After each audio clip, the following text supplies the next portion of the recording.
Well, Mandarin is the second most spoken language in Waterloo Region. And with an ever-growing population of Asian Canadians, some are seizing the opportunity to create language learning programs. Yo Wang founded First Step Mandarin School in Kitchener last August. Through the pandemic, he's been virtually teaching Mandarin to community members. Now, we've reached him this morning in Taiwan, where he's currently also teaching English. There's a bit of a delay in the line, I believe, but we're going to say, hey, Yo, thanks for joining us. Hi, Craig. Thanks for having me. So, first of all, how did you learn Mandarin? I actually learned Mandarin as an adult when I was in university in first year. So a little bit later than some people, maybe earlier than others, but that is where my Mandarin journey began back in university. Why are you so eager for others to learn Mandarin?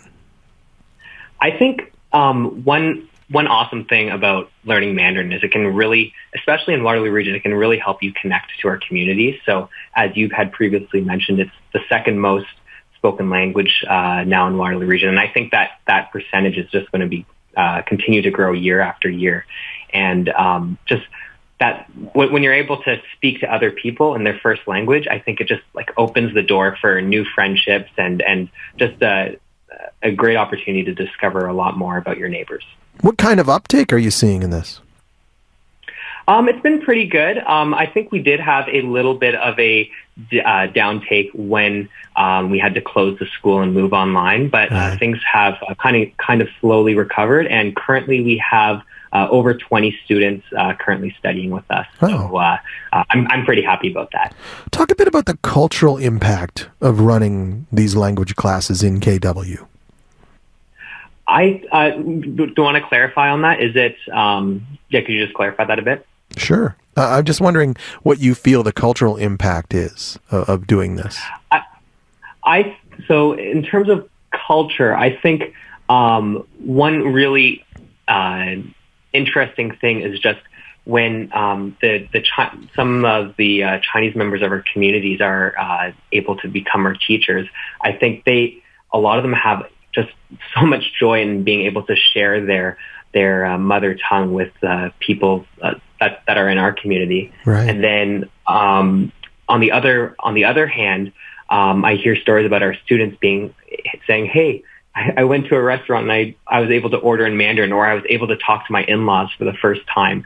And I think it's those small little stories or moments of joy which are really the beauty of running a program like this.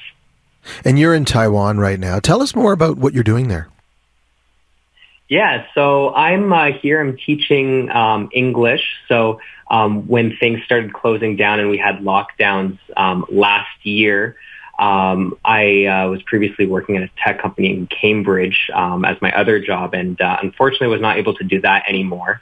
And so I just kind of wanted to make a full circle and start teaching English, going from teaching Mandarin to teaching English. And it was a little bit of a unique opportunity, too, to, go across the world and to live in a completely different place than Canada. So, I'm doing that. I'm doing some small YouTube videos and sharing my life experience sharing that with my friends and family back home. And it's been a real exciting journey so far. So it's an intriguing situation.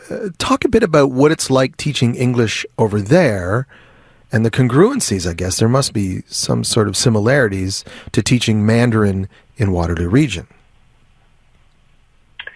I think the one thing that you do have to note is that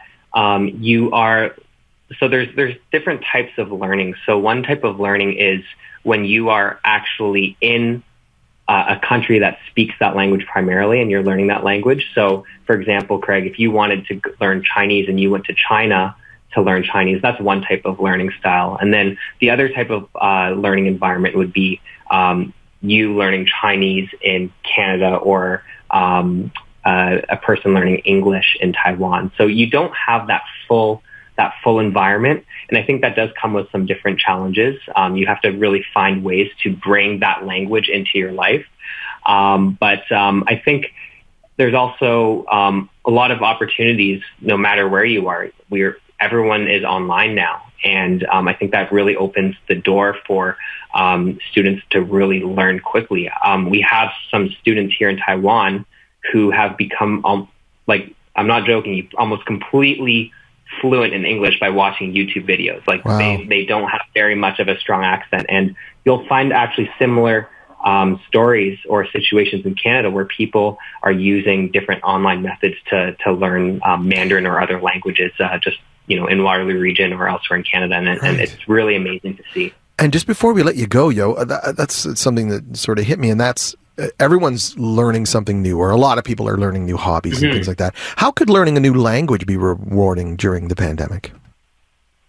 I think learning a new language in particular is rewarding because I think some people have felt the struggle of a feeling of separation through the lockdowns and through the pandemic. And I think learning a new language is just that exact thing that can help you connect with more people and communicate with more people. And so if you're going through a language program, you can connect with other people who have a similar interest as you, learning languages, but then you're also building a tool so that you can reach out and make new friends and discover new places, whether that be online or physically. And so I think really, if you are feeling lonely at all during this pandemic, it is a great way to really bring some joy back into your life.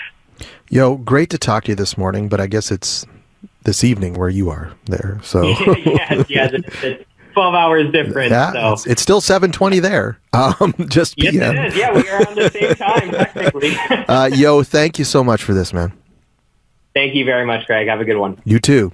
That is Yo Wang, founder of First Step Mandarin School in Kitchener. We reached him in Taiwan, where he is also currently teaching English.